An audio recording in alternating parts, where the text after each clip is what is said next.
My future mother-in-law insulted me, calling me a freeloader and threw the ring I bought. So I ended the engagement, and her arrogance became her downfall.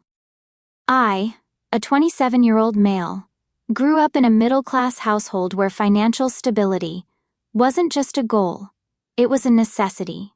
My parents taught me the value of saving, and I carried that lesson into adulthood. I met Grace, a 25-year-old female, 2 years ago at a barbecue hosted by a mutual friend. I was there because my buddy Ethan wouldn't stop nagging me to get out of the house more. I wasn't expecting much, maybe a burger, a couple of awkward conversations, and heading home early. But then I saw Grace. She wasn't the loud, center of attention type. She was sitting at the edge of the yard, sketching something in a notebook. I walked over, asked what she was drawing, and we started talking.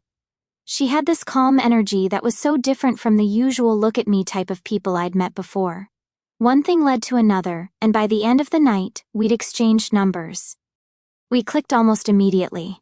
Grace was sweet, creative, and had this way of making the smallest things feel meaningful. She'd tell me about her favorite art projects, the way she wanted to open her own studio someday, and all these little dreams that made her eyes light up. I loved listening to her talk about it all, but early on she brought up her mom. "She's kind of intense," Grace said one night when we were grabbing dinner. "How intense?" I asked, kind of joking but not really. Grace sighed.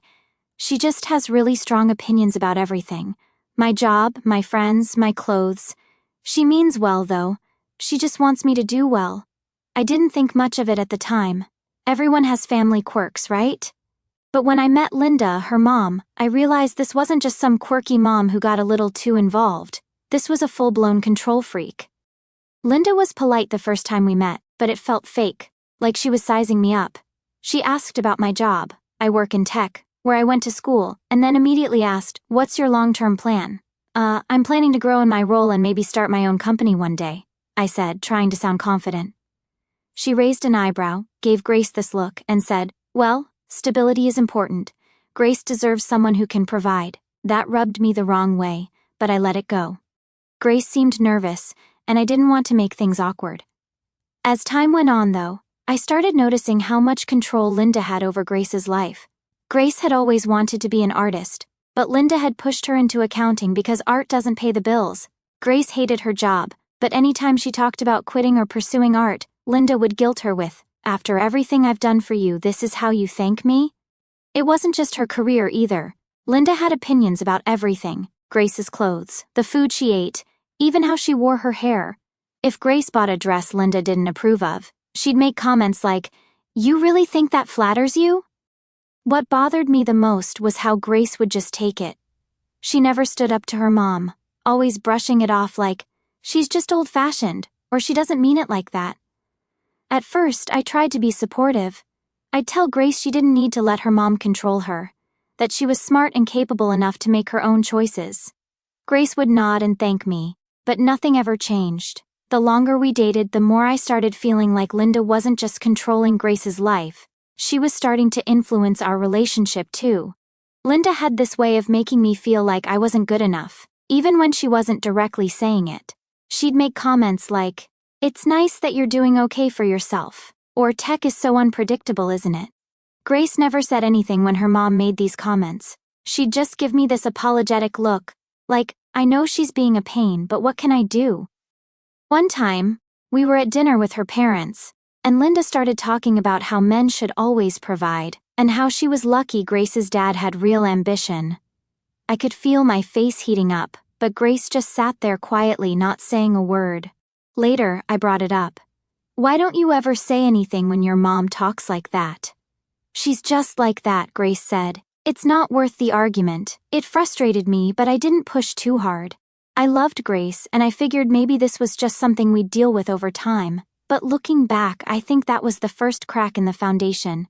The truth is, Linda's control over Grace wasn't just a problem for her, it was starting to become a problem for us. And the more I tried to ignore it, the harder it became to see a future where Linda wasn't pulling the strings. Still, I held on to the hope that things could get better. I thought maybe if I showed Linda how serious I was about Grace, she'd ease up. That hope is what led to the proposal and ultimately, everything that came after. After 2 years of dating, I knew I wanted to marry Grace, despite her mom's constant interference. I loved Grace for who she was, kind, patient, and creative. I'd spent months saving up for a ring. It wasn't some massive rock you'd see in a movie, but it was perfect in my eyes. A platinum band with a beautiful diamond solitaire. It was elegant and timeless, something I knew Grace would appreciate. I planned to keep the proposal intimate. Grace had never been one for grand gestures, and I wanted the moment to feel personal and special. One Saturday afternoon, I took her to our favorite park by the river. It was a place we often went to just relax, and it had this spot with a bench overlooking the water. We were sitting there, talking about our plans for the weekend, when I decided to go for it. I pulled out the ring box and got down on one knee. "Grace," I said, feeling my heart race a little, "I love you and I can't imagine my life without you. Will you marry me?" Her face lit up. "Yes," she said, tears in her eyes. She hugged me so tightly I almost forgot to actually put the ring on her finger. For a few days, everything felt perfect. Grace kept looking at the ring and smiling, and I thought I'd nailed it. We talked about wedding plans, something simple, maybe outdoors, and I started to feel like we were on the same page. Then Grace suggested we visit her parents to share the news and get their blessing. I won't lie, I wasn't thrilled about the idea. Linda wasn't exactly my biggest fan, and I knew she'd have something to say about the ring, the wedding, or both. But Grace seemed so excited about the idea that I didn't want to ruin it for her. "We'll just tell them together," Grace said, squeezing my hand. "Mom will come around, she just needs to see how happy we are." I nodded even though I wasn't convinced. When we arrived at her parents' house, Linda was sitting in the living room with her husband, Mike. Now, Mike's a quiet guy. He mostly stays out of Linda's way, which I can't really blame him for. He gave us a polite nod when we walked in, while Linda's eyes immediately darted to Grace's hand. "What's this?" Linda asked, her tone sharp. Grace smiled, holding up her hand. "We're engaged." For a moment, Linda didn't say anything. She just stared at the ring like she was trying to figure out if it was a joke. Then she let out this small laugh. Not the happy kind, but the kind that makes you feel like you've done something wrong. "That's the ring?" she asked, raising an eyebrow. "Yes, isn't it beautiful?" Grace said, still smiling. Linda didn't answer. Instead, she walked over, grabbed Grace's hand, and examined the ring like it was a piece of costume jewelry. "It's so small," she finally said. "Are you sure this is an engagement ring?" "Mom," Grace said, her smile fading. "Don't start." "Don't start?" Linda repeated, looking at me now. "Adam, you're telling me you couldn't get her something a little more substantial?" I felt my jaw clench. I'd expected some comments, but this felt like a straight-up attack. "I picked this ring because it's meaningful," I said, trying to stay calm. "It's elegant and within our budget. I didn't think the size of the diamond was what mattered." Linda let go of Grace's hand and crossed her arms. "An engagement ring is supposed to show how serious you are. This looks like you're cutting corners." "Mom," Grace said, her voice sharper this time, but Linda wasn't done. "I'm just saying, Grace deserves better. If you can't afford a proper ring, how are you going to afford a wedding, or a house, or kids?" Mike, who'd been sitting quietly the whole time, finally spoke up. "Linda, maybe we should just congratulate them." Linda shot him a look that could freeze water. "Mike, I'm just being honest. This is our daughter's future we're talking about." I took a deep breath. I love Grace, and I want to build a life with her. I'm not going to blow all my savings on a ring when we have a future to plan for. Linda laughed again, that same condescending laugh. "That's a nice speech, Adam, but it sounds like an excuse." Before I could say anything else, she grabbed the ring off the coffee table where Grace had set it down. "If this is the best you can do," she said, tossing it back onto the table, "then maybe you're not ready for marriage." Grace's face went pale. "Mom, stop," she said, her voice breaking, but Linda ignored her. "Grace, you need to think about this. Marriage is a serious commitment. You can't just say yes to the first guy who comes along with a cheap ring." That was it for me. I stood up, my hands clenched into fists at my sides. "I'm not going to sit here and be insulted. I love Grace, but I won't let you disrespect me like this." Linda didn't even flinch. "If you're serious about marrying my daughter, you'll prove it. Get her a real ring. Until then, don't waste our time." I turned to Grace, hoping she'd say something, anything to back me up, but she just stood there looking torn. "Adam, let's just go," she finally said, her voice barely above a whisper. We left. The car ride back to my apartment was completely silent. I wanted to talk about what had just happened, but I also didn't trust myself to say something I'd regret. When we got to my place, Grace finally spoke up. "I'm sorry about my mom. She's just protective." "Protective?" I repeated, my voice rising.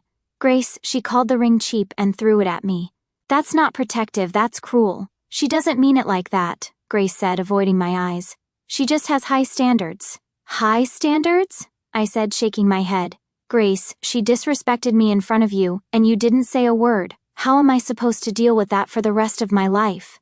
Grace didn't have an answer. She just sat there looking like she wanted to cry, and for the first time I started wondering if love was enough to make this work.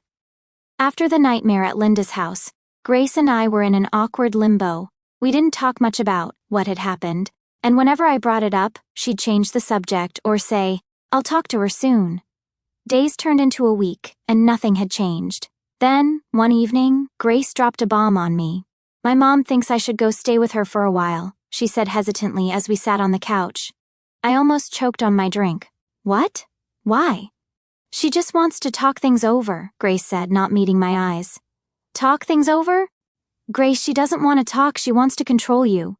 Grace sighed, fidgeting with her hands. I know she was out of line, but she's still my mom. "She says she wants to help us figure things out." "Help?" I said, incredulous. "Grace, she thinks I'm not good enough for you." "How is that helping?" "She's just worried about me," Grace said quietly. "She doesn't want me to make a mistake." I stared at her, trying to wrap my head around it. "You don't actually think this is a good idea, do you?" Grace hesitated. "I don't know. Maybe it'll calm her down. Maybe if I spend some time with her, she'll see how much you mean to me. Or she'll use that time to convince you to leave me," I said, my frustration building. Grace didn't respond. Instead, she looked at the floor, and I could tell her mind was already made up. The next day, she packed a small bag and left for her parents' house. She said it was just for a few days, but I couldn't shake the feeling that Linda had gotten exactly what she wanted. At first, Grace texted me like everything was fine. "Mom's being nice," she wrote one evening. "She's not bringing up the ring or the fight." I didn't believe that for a second. Linda was many things, but letting things go wasn't one of them. Sure enough, a couple of days later, Grace's messages started to change. She was still polite, but she sounded distant. When I asked how things were going, she'd say things like, "Mom's just worried about us," or "She thinks we need more time to figure things out." What bothered me most wasn't just Linda's interference. It was Grace's willingness to go along with it. I knew she didn't agree with her mom deep down, but she never pushed back. It was like Linda had this invisible leash on her, and no matter how much Grace wanted to break free, she couldn't. One night, Grace called me from her parents' house. She sounded nervous, almost like she didn't want to be having the conversation. "Adam," she began. "Mom thinks we should slow things down." "Of course she does," I said bitterly. "What exactly does slow things down mean?" "She just thinks we rushed into the engagement," Grace said. "She thinks maybe we should take some time apart and figure out if we're really ready for marriage." I felt my stomach drop. "Grace, is this what you want, or is this just your mom talking?" She hesitated. "I don't know, I think maybe we do need some time. Things have been so stressful lately and I don't know." "Of course things are stressful," I said, trying to stay calm. "Your mom's been stirring the pot since the day I proposed, and instead of shutting her down, you're doing everything she says." "That's not fair," Grace said, her voice trembling. "She's just trying to protect me." "Protect you from what?" I snapped. "From being happy? From having a life outside of her control?" Grace didn't respond. After a long pause, she said, "I just need a little more time to think." I couldn't believe what I was hearing. "Fine," I said finally. The next few days were quiet. Grace barely texted, and when she did, it was short and vague. I could feel the distance growing between us, and I knew Linda was behind it. One night, I got a call from Ethan, the same friend who'd introduced me to Grace. He'd heard about the fight from one of Grace's friends. "Man, I hate to say it," Ethan said, "but it sounds like her mom's trying to sabotage this whole thing." "Yeah, no kidding," I said. "What are you going to do?" he asked. "I don't know," I admitted. I love Grace, but I can't keep fighting her mom for control of our relationship, and it's not like Grace is standing up for me. Ethan was quiet for a moment. You got to figure out if Grace is really on your side, man. If she's not, then what's the point? He was right, but it wasn't that simple. I wanted to believe Grace would come around, that she'd see what her mom was doing and finally stand up to her, but the longer she stayed at her parents' house, the less I believed that would happen. A few days later, Grace called me again. I didn't respond right away. When she finally spoke, her voice was small. I don't know if I did the right thing by taking a break. I don't know what else to do. Her words hit me harder than I expected. Grace didn't know what to do because she'd spent her whole life being told what to do. Linda had made every major decision for her, and now, when it really mattered, Grace couldn't break free. Grace, I said, my voice softer now, I love you, but I can't marry someone who lets their mom control their life. I need you to choose, me or her. The silence on the other end of the line was deafening. I need time, she finally said. Take all the time you need, I said, but don't expect me to wait around while your mom decides how our relationship should go. We hung up, and I sat there, staring at my phone, wondering if I'd just ended things for good. Deep down, though, I knew the truth. Linda had already done that. For a week after Grace told me she needed time, I hit my limit. The silence between us had stretched so long, it felt like we weren't even a couple anymore. Every day that passed, I couldn't stop thinking about how Linda had completely taken over. Grace wasn't acting like the woman I fell in love with. She was acting like a puppet, and Linda was pulling the strings. Then Grace texted me, "Can we talk tonight? Mom says we should all sit down and figure this out." I stared at my phone, dumbfounded. The nerve of Linda to insert herself into a conversation that should have been between Grace and me. I fired back, "This isn't about your mom, it's about us. I'll come by, but only because I need to say my piece." That evening, I drove to her parents' house, feeling equal parts angry and defeated. I wasn't sure what I was walking into, but I knew one thing: I wasn't going to let Linda talk to me like she had before. When I arrived, Grace was waiting by the door. She looked nervous, wringing her hands like she was trying to hold herself together. "Thanks for coming," she said quietly. "Let's just get this over with," I replied, walking past her into the living room. Linda was sitting on the couch like she owned the world, with Mike beside her, looking like he wanted to be anywhere else. Grace sat down next to her mom, leaving me to take the chair across from them. The setup felt like a bad job interview, and I already knew who wasn't getting hired. Linda spoke first. "Adam, we're glad you're here. This has been a stressful time for Grace, and we want to make sure she's making the right decisions for her future." I clenched my jaw. "This isn't about Grace's future. This is about you controlling her life." Linda's smile didn't falter, but her tone turned sharper. "I'm her mother. It's my job to make sure she's taken care of. And what about my job as her fiancé?" I shot back. "Or does that not count because I didn't buy a ring big enough for your standards?" Grace flinched but didn't say anything. Linda, however, leaned forward, like she'd been waiting for this moment. "It's not about the size of the ring, Adam, it's about what it represents. A man who can't invest in a proper engagement ring clearly doesn't take marriage seriously." I laughed, but there was no humor in it. "You mean a man who doesn't go into debt to impress you? Because that's what this is really about, isn't it? You want me to prove myself to you, not Grace." Linda didn't deny it. "If you're going to marry my daughter, you have to show me that you're capable of giving her the life she deserves. And what about what Grace wants?" I asked, turning to her. "Do you even care about that?" Grace opened her mouth to speak, but Linda cut her off. "Of course I care about what Grace wants. That's why I'm here to guide her." "Guide her?" I said, my voice rising. "Linda, you don't guide her, you control her. And Grace, you let her. You let her dictate everything, even our relationship." Grace finally spoke, her voice shaky. "I just don't want to upset her." "And what about upsetting me?" I asked. "Do my feelings matter at all in this? Or is this just about keeping your mom happy?" "Adam, it's not that simple," Grace said, tears welling up in her eyes. "It is that simple," I said. "You either want to marry me or you don't. And if you do, then you need to stand up to her." Linda let out a short laugh. "You're giving her an ultimatum? That's rich. You're acting like you're doing her a favor by marrying her." "I'm not giving her an ultimatum, I said, glaring at Linda. I'm giving her a choice. Either she chooses me and our future together, or she chooses to stay under your thumb. But I won't be part of this toxic dynamic anymore. The room went silent. Mike looked like he wanted to crawl under the couch, and Grace looked like she was on the verge of breaking down. Linda, however, stayed calm. Grace, Linda said, turning to her daughter, you need to think about this carefully. Marriage is a big decision, and it's clear Adam isn't ready to make any concessions. Stop talking for her, I snapped. Grace, this is your decision. What do you want?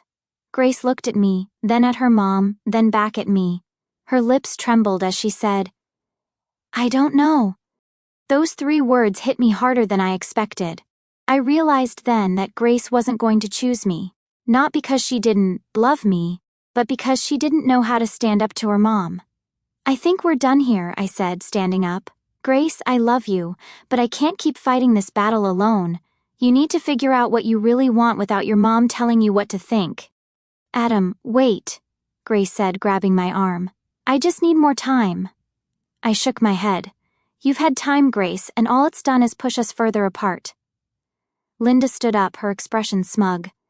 Well, if you're leaving, don't expect to come crawling back when you realize you've made a mistake. I turned to her, my voice steady. The only mistake I made was thinking I could win Grace's love without your interference. I'm done playing this game, Linda. I hope one day Grace realizes how much damage you've done. I walked out without looking back, my heart heavy but my mind clear. For the first time in weeks, I felt like I'd taken back control of my life. Whether Grace chose to stay under Linda's thumb or not, I knew I couldn't let myself be dragged down by her mother's toxicity any longer. The next morning, my phone started buzzing. Grace texted me a long message apologizing, but it wasn't the kind of apology I needed. It was full of excuses. I'm sorry you felt that way, and Mom didn't mean to come off so harsh. She even wrote, I just need time to get her to understand where we're coming from. There was no we in that room last night. It was me versus her mom, with Grace sitting on the sidelines. I didn't reply right away. Honestly, I didn't know what to say. Part of me wanted to tell her to stop trying to fix things if she wasn't willing to take a stand. But another part of me just didn't want to deal with it anymore. By the afternoon, Grace was calling. I let it ring. She left a voicemail, her voice shaky. Adam, please call me back. I want to talk about last night. I know things got heated, but we can work through this. I know we can. Could we, though? Every time I replayed the night in my head, all I could see was her silence. I'd stood up for myself, for us, and she just sat there, letting her mom dictate the terms of our relationship. The days that followed felt like a blur. Grace kept trying to reach out, alternating between apologizing and justifying her mom's behavior. She'd text things like, Mom just wants the best for me, or she's always been like this, but she'll come around. But I wasn't buying it. Linda wasn't going to come around. She'd spent Grace's entire life controlling her, and Grace let her because it was easier than standing up to her. One evening, Ethan came over to check on me. He'd heard bits and pieces of what had happened from our mutual friends, and he wanted to get the full story. So, you really called off the engagement? He asked as he plopped onto my couch. Yep, I said, handing him a beer. I couldn't do it anymore. Her mom was running the show, and Grace wasn't even trying to stop her. Ethan raised an eyebrow. You sure Grace wasn't just caught off guard? Maybe she needed more time to figure things out. That's the thing, though, I said, sitting across from him. This isn't new. Her mom's been controlling her forever, and Grace just lets it happen. She doesn't push back. She doesn't even try. How am I supposed to marry someone who can't stand up for me or herself? Ethan nodded slowly. Yeah, that's rough, man. But you really think it's over? You guys were solid before all this. Were we, though? I asked. Or was I just ignoring the red flags because I loved her? He didn't have an answer for that, and honestly, neither did I. A few days later, the rumors started. I got a call from a friend of mine, Sarah, who's also friends with Grace. You know Linda's been talking about you, right? Sarah said, her voice low, like she was sharing a secret.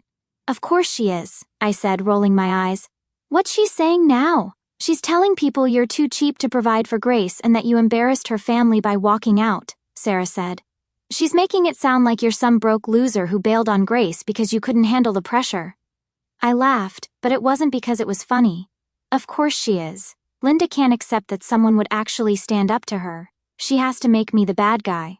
Honestly, some people are seeing through it, Sarah said. Everyone knows how controlling Linda is, but I thought you should know what's going around. Thanks, Sarah, I said. I appreciate it. When I hung up, I felt a mix of anger and exhaustion. Linda wasn't just ruining Grace's life, she was trying to ruin mine too. But the more I thought about it, the less I cared. Let her talk. I wasn't going to waste my energy fighting a battle I'd already walked away from. A week later, Grace showed up at my apartment unannounced. When I opened the door, she looked like she'd been crying. "Can we talk?" she asked, her voice small. I stepped aside and let her in. She sat on the couch, clutching her hands in her lap like she was afraid they'd fly away. "I'm sorry," she said after a long pause. "I'm sorry for not standing up for you. I know I should have, but it's just so hard with my mom." "I get that," I said, sitting across from her. "But Grace, this isn't just about your mom. This is about us. I need a partner who has my back, and that night you didn't." "I know," she said, her voice breaking. "I know I let you down, but I love you, Adam. I don't want to lose you." "I love you too," I said, my voice soft. "But love isn't enough if you're not willing to fight for us. Your mom's always going to be in the picture, and if you can't stand up to her now, how will you stand up to her when we're married, when we have kids?" Grace didn't have an answer. She just sat there, tears streaming down her face. "Grace," I said gently, "I need you to take a hard look at this situation, not just for me but for yourself. Do you really want to spend the rest of your life living in your mom's shadow?" She nodded slowly. "I know you're right," she said, "but I don't know how to change. You have to figure that out," I said, "but I can't be the one to do it for you." She left that night, and I knew it was the last time we'd talk as a couple. Linda tried to contact me once, sending a text that read, "If you'd just apologize, we could all move past this." I deleted it without replying. After I walked away from Grace and Linda, I didn't expect to hear much about what happened to them. I thought I'd left that chapter behind for good, but life has a funny way of keeping you connected to things you're trying to let go of. A few weeks after I returned the engagement ring, Sarah, our mutual friend, reached out again. "Hey," she said over the phone. "You're not going to believe what Linda's up to now." I sighed, already tired of hearing Linda's name. "What now?" "She's trying to set Grace up with this guy," Sarah said. "Some rich guy she met through one of her charity events. He's older, like mid-40s, and apparently loaded." "That sounds about right," I said bitterly. "Linda's dream. A guy with a fat wallet who doesn't care about anything else." Sarah lowered her voice, as if Grace might overhear her. "Grace isn't into it though. She's been telling Linda she doesn't want to meet him, but you know how Linda is. She won't take no for an answer." It didn't surprise me. Linda had always treated Grace's life like it was a chessboard, and Grace was just another piece she could move around to suit her own goals. A month later, I ran into Ethan at the gym. He mentioned that Grace had moved out of her parents' house. "Wait, what?" I asked, dropping the weights I'd been holding. "Yeah, apparently Linda kicked her out," Ethan said. "She kicked her out? Why?" "From what I heard, Grace finally put her foot down about that rich guy Linda wanted her to date," Ethan said. "Said she refused to even meet him, and Linda flipped out. Told her if she wasn't going to listen, she wasn't welcome in the house anymore." "Wow," I said, shaking my head. "I mean, I knew Linda was controlling, but that's next level." Ethan shrugged. "Honestly, it might be the best thing that's ever happened to Grace. At least now she has to figure things out on her own without Linda breathing down her neck." I wanted to agree, but a part of me felt sorry for Grace. She'd spent her entire life trying to please her mom, only to get tossed aside when she didn't fit into Linda's plan anymore. Over the next few weeks, bits and pieces of Grace's new life started trickling back to me through mutual friends. She'd moved into a small apartment downtown and was looking for a new job. Something in the art world, finally. But it wasn't all smooth sailing. Apparently, Linda wasn't done making things difficult for Grace. She'd been bad-mouthing her to family and friends, saying things like, "I did everything for her, and this is how she repays me." One of Grace's cousins even told me that Linda had tried to cut Grace off financially. "She thinks if Grace struggles enough, she'll come crawling back," the cousin said. That sounded exactly like something Linda would do, use money as a leash to try to drag Grace back into line. But from what I heard, Grace wasn't biting.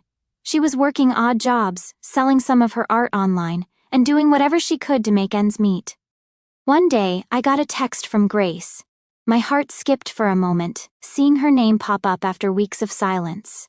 The message read, "Hey, can we talk? I really need someone right now." I stared at my phone, unsure of how to respond. Part of me wanted to ignore it, but I replied, "What's going on?" She called almost immediately, her voice trembling. "Adam, I'm so sorry for everything. You were right about my mom. She's been impossible. She kicked me out because I wouldn't meet this guy she's trying to set me up with." I sighed, the familiar mix of frustration and pity bubbling up. "Grace, I'm sorry you're going through that, but I don't know what you want from me. I told you this would happen if you didn't stand up to her." "I know," she said quickly, her voice breaking. "I know I messed up and I should have defended you, but I'm trying to fix things now. I'm trying to figure out my life, and I just need someone to talk to." "Grace," I said, trying to keep my tone steady. "I'm glad you're starting to see the problem, but you didn't choose me when it mattered. You let your mom push me away. I can't be the person who picks up the pieces now." She went quiet for a moment, then said, "I understand, I don't know who else to turn to." It hurt to hear her say that. I'd wanted to be her person for so long, but now it felt like too little, too late. "You'll figure it out," I said softly. "You're stronger than you think, but you need to do this on your own." A few months later, I heard through the grapevine that Linda had finally stopped trying to control Grace's life, or at least scaled back. Grace had gone no contact with her mom for a while, which I imagine was the wake-up call Linda needed. But even if Linda did try to patch things up, I doubted their relationship would ever be the same. As for me, I'd moved on. I wasn't dating anyone seriously yet, but I was taking my time, figuring out what I wanted in a partner. One thing was for sure, I wasn't going to settle for someone who let other people dictate their life. Looking back, I don't regret calling off the engagement. It wasn't an easy decision, but it was the right one.